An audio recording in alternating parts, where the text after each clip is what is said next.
Salut, salut, salut. Ça charge, comme d'habitude. Salut tout le monde, bienvenue à ce live. Salut. Je vais y arriver, je vais attendre que ça charge, puis je vais reprendre. Alors, on coupe et on recommence.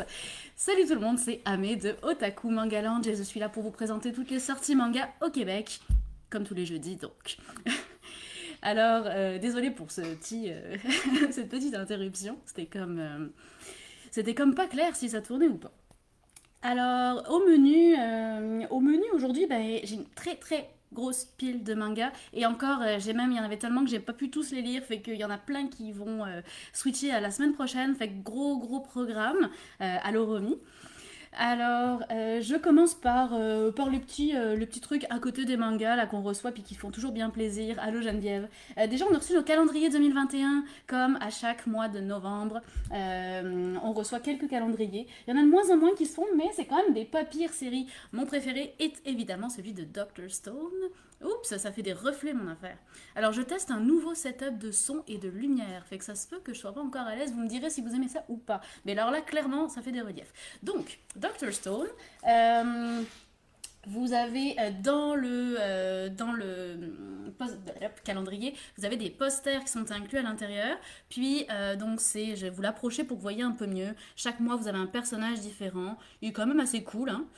Je dois dire que je l'aime beaucoup.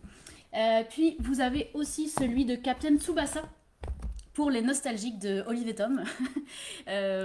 Comme juste ici, même chose, poster à collectionner, puis chaque mois est consacré à un personnage différent. Et puis mon troisième, c'est celui de Black Clover. J'adore Black Clover. Je dois avouer que c'est une des séries shonen que je suis avec avidité parce que je trouve que c'est vraiment super bien fait. Je parlerai pas de Doctor Stone parce que c'est Boichi, fait que ça tient une place spéciale dans mon cœur. Euh, mais en termes de shonen neketsu, Black Clover, excellent. Même chose, poster à collectionner et une image différente pour chaque mois de l'année. On a un autre poster qui est censé s'en venir, c'est celui de Demon Slayer, mais je sais que chaque année, il y a des posters des calendriers qu'on est censé avoir puis qu'on n'a pas. Même chose pour les agendas de la rentrée scolaire. Fait que pas sûr qu'il arrive, mais je croise les doigts. Geneviève, tu me demandes Pokémon. Non, pas prévu cette année. Vraiment, le seul qui est prévu d'arriver puis que j'ai pas encore reçu, c'est vraiment Demon Slayer. Fait que oui, c'est de plus en plus rare hein, les calendriers comme ça, fait qu'on se les arrache un petit peu. L'autre truc que j'ai reçu, c'est le light novel de God of War. Euh, c'est un one-shot. Et en fait, c'est pas l'histoire du jeu, c'est comme une espèce de spin-off ou une espèce de suite au jeu où Kratos aurait eu un fils. Alors, il vit au royaume des dieux, mais en tant qu'humain. Puis, il apprend à son fils à se débrouiller dans ce royaume impitoyable. Donc, on va suivre Kratos puis son fils. Donc, le roman de God of War. Et puis, le troisième truc que je voulais vous présenter avant de commencer tous mes mangas, toute ma grosse pile de mangas, c'est ce magnifique livre. Alors là, j'ai capoté, c'est vraiment superbe. Alors, ça s'appelle le livre du Hakutaku, ou donc c'est histoire de monstres japonais, c'est le sous-titre. C'est vraiment magnifique. Ça imite un peu les anciennes éditions reliées. Et en fait, bah, ça ressemble un peu, ceux qui connaîtraient le dictionnaire des yokai de Shigeru Mizuki, ça ressemble un peu à ça. Fait que chaque page est dédiée à un yokai en particulier. Vous avez toujours une gravure qui va vous montrer le yokai. J'ai peut-être pas pris la plus belle parce que là on le voit pas. Ah si, c'est comme des pêches, mais en fait c'est des yokai. Voyons voir, tiens, un yokai qui fait peur, voilà. Alors, une gravure de yokai, donc la représentation dans le folklore japonais, puis son nom dans notre alphabet, son nom dans l'alphabet japonais, puis ensuite toutes les caractéristiques, alors c'est toujours présenté pareil, t'as la signification du nom, où est-ce qu'il habite, son régime alimentaire, à quoi il ressemble, ses interactions avec les humains. Tu sais, est-ce qu'il est méchant, gentil ou pas pantoute? Est-ce qu'il a pas pantoute d'interaction? Et puis son origine avec en fait la petite histoire mythologique. Fait que c'est super bien fait, c'est vraiment beau. Et ça m'a permis d'apprendre ce que c'était un hakutaku parce que je ne connaissais pas. Puis en fait, c'est un yokai en particulier. D'ailleurs, le livre commence avec ce yokai. Il est ici. Il est quand même assez cool. C'était comme un bœuf, mais qui a trois fois trois yeux, fait qu'il a trois yeux sur le front, trois yeux sur le flanc gauche, puis trois yeux sur le flanc droit. Puis chaque triptyque d'yeux est surmonté d'une paire de cornes. Et il a l'air super, il a l'air comme super menaçant, mais en fait il est considéré comme un bienfaiteur. Puis il est vénéré comme l'esprit gardien de la médecine. Fait que voilà, le Hakutaku, j'ai appris quelque chose avec ça. Donc super beau livre sur les yokai.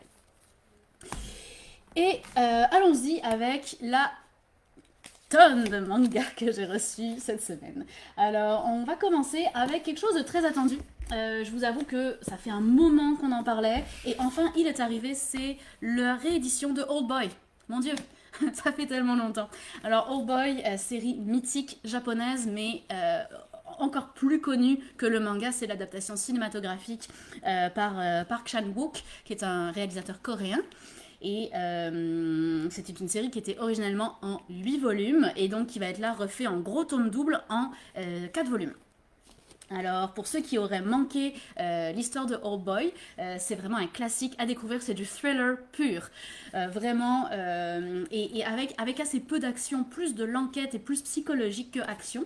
Et en fait, ça commence avec un gars dont ça va prendre du temps avant qu'on connaisse son nom et qu'on connaisse vraiment son histoire. Mais ce gars-là a été enfermé du jour au lendemain pendant 15 ans dans une petite cellule comme ça. Il ne sait pas pourquoi et il ne sait pas par qui.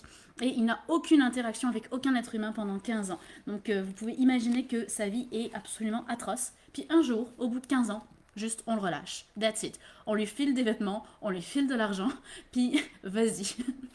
Fait que là, il est comme, j'ai aucune idée de ce qui s'est passé, puis qui m'a volé 15 ans de ma vie et 15 ans de ma jeunesse, et je vais tout faire pour le retrouver et pour me venger.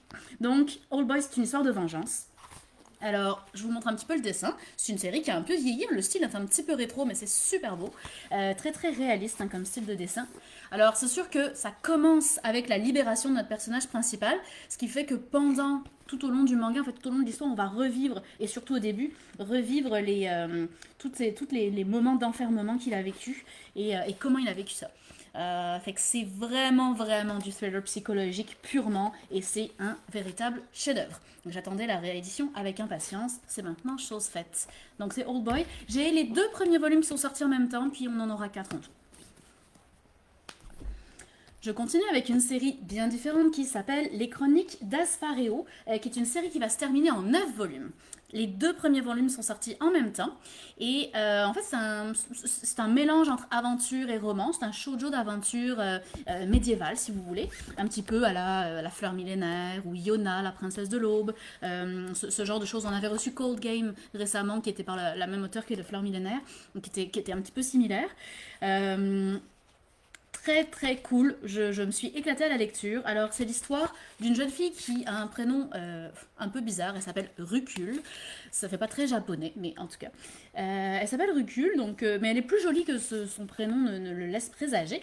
Et Rucule, elle va être recrutée au palais pour s'occuper d'un dragon bleu un peu particulier. Alors je vais vous montrer le dragon, il est comme un peu fat, mais il est cute. Hop, le voilà. Voilà notre dragon fat mais cute. Et elle doit s'occuper de ce dragon parce qu'il est enfermé dans un cercle magique, il est enfermé dans les geôles du palais, tout simplement parce que son humeur et son état de santé vont influencer la nature puis la météo dans le royaume. Et donc en fait, on se sert de lui pour faire en sorte que les récoltes aillent bien, etc. Allô Michel.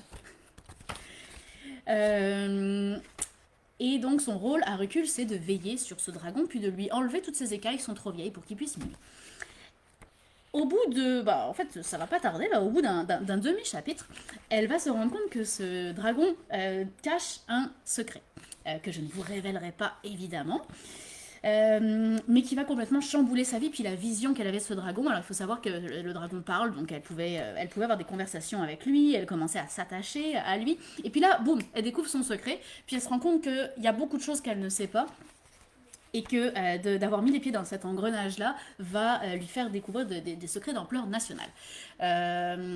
Donc c'est vraiment un mélange entre, comme je disais, aventure historique, puis de la romance. C'est super bien dessiné, c'est très très cute. Comme je disais, j'ai vraiment tripé sur le premier volume. Je n'ai pas, comme je vous ai dit, j'ai pas pris le temps de lire le deuxième volume parce que j'avais tellement de lectures à faire que. Mais ça m'aurait bien plu, honnêtement, de connaître ce deuxième volume. Ce qui est cool, par contre, c'est que autant dans le tome 1 que dans le tome 2, vous allez avoir en fait une histoire bonus qui n'a rien à voir. Fait que dans le tome 1, c'est La Sirène de l'été, qui est plus un shoujo assez classique, romantique, puis réaliste. Puis dans le tome 2, vous avez aussi une histoire bonus. J'ai trouvé ça cool. On change complètement d'univers, parce qu'on retourne dans notre univers moderne. Voilà, Chasser croisé des opposés. C'est un titre un peu compliqué, mais très cool. Donc c'est les chroniques d'Asfareo, puis comme je le disais, ça va être terminé en 9 volumes. Je vois qu'il y a des fans d'Oldboy puis des fans de Dragon. C'est quand même cool. C'est ça qui est bien avec les otaku, c'est qu'on a tous des goûts super différents. C'est cool. Je continue avec une parodie. En fait, j'ai deux parodies, fait qu'on va les faire en même temps. Enfin, j'en ai une qui est une vraie parodie, puis une autre qui est comme un peu comme une parodie. Alors, ma vraie parodie, c'est The Promised Neverland de Gag Manga. Alors, c'est une jeune auteure qui reprend l'œuvre de Pouska Denizu et qui en fait un gag. Donc vous savez tous que Promised Neverland, c'est une série qui est profondément sombre, un petit peu déprimante, puis pas déprimante, mais quand même très tragique. Et là, on reprend l'histoire originale, mais dans un côté humoristique. Fait que je me demandais ce que ça allait donner, puis ça marche bien. Comme vous allez voir, le dessin est vraiment plus humoristique, évidemment, donc un peu plus simpliste que ce qu'on peut retrouver dans l'histoire originale. Ce que je reproche des fois au manga de gag, c'est que c'est très épisodique. C'est des gags peut-être par page ou comme des yankoma, donc les gags en 4 cases. Ça se fait beaucoup en ce moment, comme ça avait été fait pour Made in Abyss par exemple, dans l'anthologie. Et puis, le fait que ce soit épisodique, il n'y a pas de fil conducteur. Alors que dans The Promised Neverland Gag Manga, il y a vraiment un fil conducteur, on suit vraiment l'histoire originale, mais en lui donnant une twist hyper humoristique, fait que c'est plein de références à la série originale. Donc si vous aimez la série The Promised Neverland, vous allez probablement aimer le gag manga qui va avec. Juste à noter, si jamais vous êtes en train de débuter tout doucement la série de Promised Neverland, le gag manga suit à peu près les 3 premiers volumes de la série. Fait que si vous n'avez pas encore lu les 3 premiers volumes, attendez un petit peu parce que vous risquez de vous spoiler. Fait qu'à partir du 4, vous pouvez y aller si vous avez dépassé le tome 4. Donc vous voyez, hein, c'est très différent au niveau du style, mais c'est très cool. Avec évidemment dessin de chibi, comme il se doit dans la plupart des œuvres humoristiques manga. Et puis ma deuxième parodie, c'est pas vraiment une parodie, mais ça pourrait s'apparenter, on va dire. En fait, ça s'appelle Les bons petits plats d'un mangaka. Et c'est comme un espèce de recueil de cuisine, mais super original. Parce que, en fait, c'est un mangaka qui nous raconte ce qui se fait à manger quand il travaille. Et puis, pas n'importe quel mangaka, parce qu'il s'agit de Yusuke Murata, qui est l'auteur, le dessinateur de One Punch Man, quand même. Alors, d'ailleurs, voilà comment il se dessine lui-même, Yusuke Murata. Vous savez tous que les mangaka sont réputés pour travailler beaucoup. On dit même que Eiichiro Oda, l'auteur de One Piece, il dort 2 heures par nuit, puis le reste du temps, il le passe à dessiner. Alors, je pense que Yusuke Murata a l'air de beaucoup travailler lui aussi. Hop, je vous montre quelques pages couleurs au début. Et ce qui se passe, c'est que il aime quand même ça, bien manger. Il se rend compte qu'il a une trentaine d'années et puis là, il faut pas qu'il mange juste de la junk food toute la journée. Il veut manger équilibré et puis il aime cuisiner, mais il n'a pas le temps. Alors, il a trouvé des recettes qu'il s'est développées lui-même pour manger des super bons plats, mais comme prêt en 5 minutes. Puis il aime pas trop dépenser de l'argent, fait qu'il va à l'épicerie du coin, puis il achète tous des trucs cheap et il se fait des super bons plats avec. Fait que là, il nous raconte ça. Alors, ça commence toujours par une petite anecdote. Qu'est-ce qui a fait que j'ai eu envie de faire ce plat ou à quoi il me fait penser, ça me rappelle les souvenirs de ma première date, whatever. Toujours un truc humoristique. Puis il nous raconte ce qu'il met dans son plat, fait que là il met comme tous les ingrédients et tout. et comment il le fait, et puis ensuite comment il le mange, et pourquoi c'est si bon. Puis à la fin, il y a comme une fiche avec la recette si vous voulez la refaire. Alors c'est plein d'ingrédients qu'on trouve pas forcément nous facilement, mais il y en a aussi qu'on trouve super facilement. Il y a comme un truc au tofu, il y a un plat avec comme des ramen instantanés, mais qui ont l'air comme super bon. Oui, c'est ça, c'est ça Michel, il y a comme plein de ramen, effectivement. Romy, tu dis les mangaka mangent. Effectivement, oui, je pense. C'est là que tu te rends compte que c'est des humains comme les autres finalement. Ils ont besoin de manger. On s'en était pas rendu compte avant. Fait que là, c'est plein d'anecdotes humoristiques. En fait, c'est vraiment cool. Je dis pas que je referai toutes les recettes parce qu'il y a des trucs, comme je vous dis, on les retrouvera pas ici. Mais il y en a plein que j'ai envie de refaire. Genre, comment faire de la tempura super facile. On aime ça la tempura là, moi je veux savoir faire ça. Puis après il raconte des trucs avec sa belle-mère. Bref, c'est très humoristique, ça parle de bouffe, on aime ça. Puis en plus on découvre la vie quotidienne d'un mangaka et pas n'importe lequel, l'auteur de One Punch Man. Donc c'est les bons petits plats d'un mangaka. Puis bien sûr c'est un one shot hein, parce qu'on n'en fera pas une série. Et je continue avec tiens les spin-offs maintenant. Et je trie mes mangas aujourd'hui. D'habitude, j'y arrive jamais. Je suis comme, on va faire comme ça vient. Mais là, je trie. Alors, j'ai 2 spin-offs. Le premier, c'est Jujutsu Kaisen, le tome 0. Très attendu également. Le sous-titre, c'est l'école d'exorcisme de Tokyo. Alors, ce qu'il faut savoir, c'est que ce tome 0 est en fait l'histoire préliminaire à Jujutsu Kaisen. C'est pas un préquel à proprement parler, mais c'est vraiment en fait une histoire one-shot que l'auteur avait fait avant d'être connu et avant de commencer sa série dans le Shonen Jump, mais la version mensuelle du Shonen Jump, donc qui est réservée pour les séries peut-être moins populaires ou les plus jeunes auteurs. Je vais vous montrer quelques dessins, vous allez voir que c'était déjà très prometteur. Hein. Et donc il a publié dans le Shonen Jump mensuel cette histoire-là, qui a eu un succès fou. Et c'est à la suite du succès de cette histoire que le Shonen Jump lui a dit, son éditeur lui a dit, bah écoute, je veux que tu me fasses une vraie série. Et donc c'est le début de Shonen Jump. Donc, de Shonen Jump, n'importe quoi, de Jujutsu Kaisen.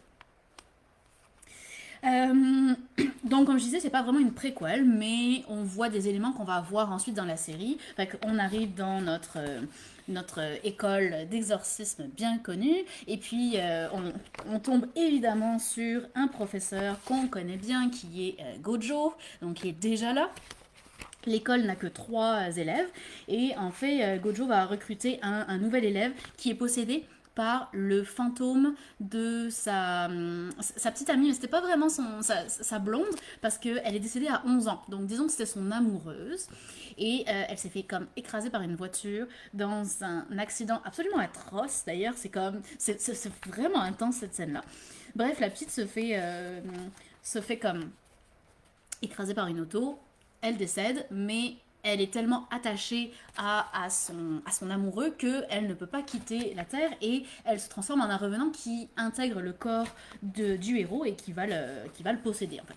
Puis à cause de ce revenant, ben, il est toujours en train de blesser tout le monde, fait qu'il est recruté pour aller à l'école d'exorcisme afin d'apprendre à maîtriser ce pouvoir, puis éventuellement se libérer de son emprise. Fait que très très cool. Beaucoup aimé ça. Vraiment, une petite histoire qui tient, donc comme je vous l'ai dit, en un one-shot, et qui vous permet en fait de voir tout ce qui a été les prémices à la série Jujutsu Kaisen, qui est quand même une des meilleures séries du moment. Vous voyez que le trait de dessin de l'auteur est pas mal malade. Voilà, donc c'est Jujutsu Kaisen, tome 0. Je suis pas très fan de la dénomination du tome 0, parce que ça laisse présager un préquel alors que ce n'est pas un préquel. Mais bon, c'est comme ça. Il suffit de le savoir. Je sais pas d'ailleurs, petite anecdote, si certains d'entre vous ont déjà lu Hubelblatt et ont commencé par le tome 1 au lieu de commencer par le tome 0. Ce qui m'est arrivé il y a très longtemps, quand ça sortait au tout début. Puis je comprenais rien. Puis après, je me suis aperçue qu'en fait, le tome 0, c'est le début de l'histoire. Mais c'était pas évident du tout. Je vois que vous continuez à blaguer sur les mangakas, j'aime ça. Alors mon deuxième spin-off, c'est en fait une adaptation d'un film. C'est le film Two Heroes de My Hero Academia. Je ne sais pas si certains d'entre vous ont vu le film. C'est une histoire spin-off tout simplement. Et puis la manière dont cette adaptation au manga a été faite, c'est que c'est ce qu'on appelle un animé comics. Donc en fait c'est tout en couleur, sur du papier blanc de bonne qualité. D'ailleurs il pèse une tonne. Et voilà, tout en couleur, c'est vraiment très fidèle au film dans le sens où les cases sont presque comme des screenshots du film. Pour ceux qui ne connaîtraient pas l'histoire, on va suivre Midoriya qui accompagne All Might en fait, à une espèce d'exposition, comme l'exposition universelle, qui est consacrée aux recherches et aux avancées scientifiques sur les haltères. Je vous cherche l'espèce de plan du début.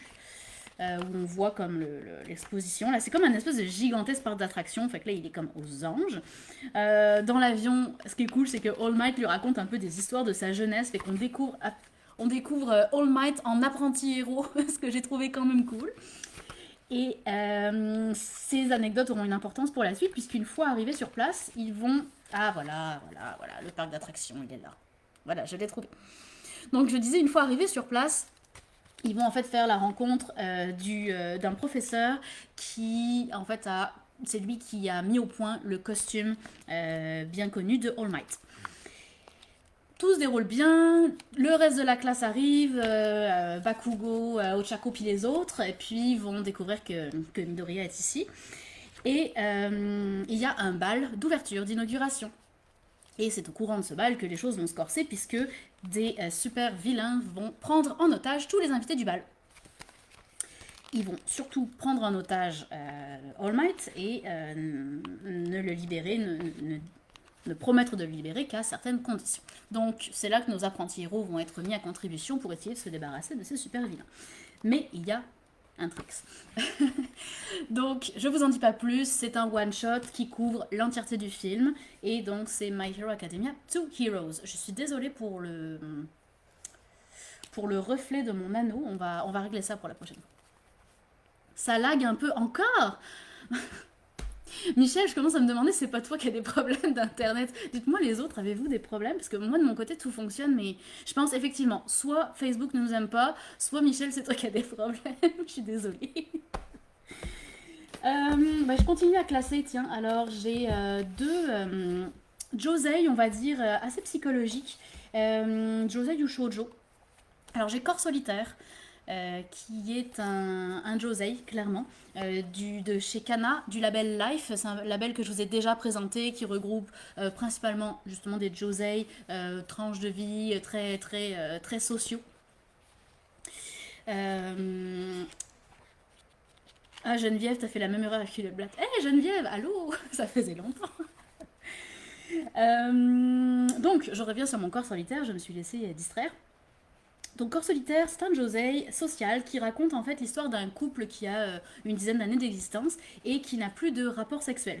Et cette situation pèse beaucoup à notre héroïne, qui va un jour avoir l'occasion de s'en ouvrir lors d'un 5 à 7, c'est un petit peu trop arrosé, à un de ses collègues de travail qu'elle trouve bien cute.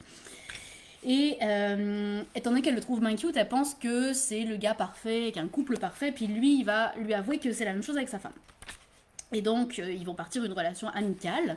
Merci Sarah et Romy pour le, pour le feedback. Donc ils vont partir cette relation amicale où ils vont pouvoir se confier l'un à l'autre et puis essayer de régler les problèmes dans leur couple respectif. C'est très cool. J'ai bien aimé ça. Ça pourrait être déprimant, puis ça ne l'est pas. C'est quand même présenté sous un jour comme, ok, on va s'arranger, on va régler la situation, puis si on la règle pas, on va quand même trouver un moyen de la régler. Fait que j'ai trouvé ça quand même très réaliste. La manière dont c'est fait est très, très crédible, on va dire. Il n'y a pas de cliché. Fait que très, très, très, très bon petit josei. Donc ça s'appelle Corps solitaire. Puis... Oh, tu écoutes, mais t'es silencieuse, Geneviève, c'est pour ça. Ah, ça me fait bien plaisir que tu te manifestes. L'autre qui est un peu dans le même genre, mais on est plus sur le shoujo, c'est Ça reste entre nous. Alors qui va être une petite série en 3 volumes et qui parle du désir féminin. On parle toujours du désir masculin, mais rarement du désir féminin. C'est un petit peu tabou, je pense, au Japon. Et on suit une jeune fille qui est en pleine puberté. Et qui, elle, en fait, quand elle était petite, elle a fait une promesse à sa mère qui lui a dit les hommes, c'est pas bien, ils vont tous te faire du mal et je veux pas que tu sois amie avec des garçons. Alors elle a fait une promesse à sa maman qu'elle ne serait jamais amie avec des garçons, puis en pleine puberté, ça commence à lui peser un peu. Elle commence à se dire que ça va peut-être être difficile de tenir sa promesse. Alors, afin de mieux tenir sa promesse, elle se donne des airs très froids, très distants. C'est la présidente du conseil des élèves, puis elle est comme hyper respectée par tout le monde, un peu crainte par tout le monde. Euh, Sauf qu'elle tient un carnet dans lequel elle écrit ce qu'elle aimerait qu'il se passe avec les garçons. Et un jour, un garçon plus jeune qu'elle va découvrir ce carnet et lui faire du chantage. Ce qui finalement l'arrange bien. Donc on est vraiment sur une thématique un peu similaire à Corps Solitaire, mais version plus shoujo, plus adolescent, alors qu'avec Corps Solitaire on est vraiment sur un couple qui a une trentaine d'années, donc pas du tout traité de la même manière, mais quand même un sujet assez similaire. C'est bien dessiné aussi, c'est quand même très cool, j'aime beaucoup cette double page par exemple. Faut que je me calme sur les images parce que je vais trop vite et à chaque fois puis vous voyez rien. Ah ben voilà Michel, on a trouvé pourquoi, c'est ton ordinateur. Non je rigole, c'est peut-être pas ça. Donc voilà, très très cool. Puis comme je disais, terminé en 3 volumes et ça s'appelle Ça reste entre nous. Euh, Allez, j'y vais avec mon petit chouchou, même si je l'aurais bien gardé pour la fin, mais bon, pas toujours. Alors, c'est Yawara. Alors, celui-là, je peux vous dire que je l'attendais avec impatience. Yawara, c'est un manga de Naoki Urasawa, donc l'auteur de Monster, de 20th Century Boys, Pluto et j'en passe, plus récemment Asadora. Et Yawara, en fait, c'est une de ses premières séries, c'est une série de sport autour du judo qui n'avait jamais été traduite en français. J'avais même, et moi je suis tellement fan de l'auteur que j'avais même essayé de me la faire venir en japonais, puis même en japonais elle était introuvable, fait que j'étais comme complètement désespérée, c'est comme la seule série qui me manquait. Et donc là, quand l'annonce de Yawara a été faite, j'ai comme sauté au plafond. Et c'est enfin sorti. Alors, un petit peu plus grand format, ce qui est très cool pour admirer les magnifiques dessins d'Urasawa. Et donc on suit une jeune fille qui s'appelle Yawara, tout simplement, et qui en fait, elle, son rêve, c'est juste de vivre une vie normale. Elle veut être comme les autres filles de son âge, elle aime se faire belle, aller magasiner des jolis vêtements, elle voudrait connaître l'amour, elle voudrait enfin avoir son premier chum. Le problème, c'est que elle est élevée par son grand-père, puis son grand-père en a complètement décidé autrement. Lui, il a décidé que sa petite fille serait une championne de judo. Alors, depuis qu'elle est toute petite, il l'entraîne à devenir hyper forte. Puis, en plus, Yawara a un don, elle est hyper douée en judo. Euh, donc, notre Yawara va un petit peu, un peu par obligation, puis un peu quand même par goût, même si elle ne se l'avoue pas, se plier au désirata de son grand-père et va en fait entrer dans le monde judo professionnel. Mais elle est quand même très rebelle, hein, elle a pas envie. Alors, ce qui est intéressant avec Yawara, c'est que Urasawa a pas fait beaucoup de mangas de sport, il a fait Happy qui était un anti-manga de sport et Yawara c'était une commande, à l'époque c'était un jeune auteur donc il faisait pas forcément les mangas qu'il voulait. Quand les auteurs sont plus jeunes souvent ce qu'ils vont faire c'est des commandes d'éditeurs qui vont leur dire ben voilà je veux que tu me fasses un manga sur le sport ou sur la romance ou whatever. Donc on lui avait commandé une série de sports qu'il a faite, qu'il s'est exécuté à faire. Et puis ensuite de ça, finalement, Yawara a été un tel succès qu'on lui a redemandé une série de sports. Il a dit non, là, ça suffit, je t'en ai. Il a envie de faire Monster.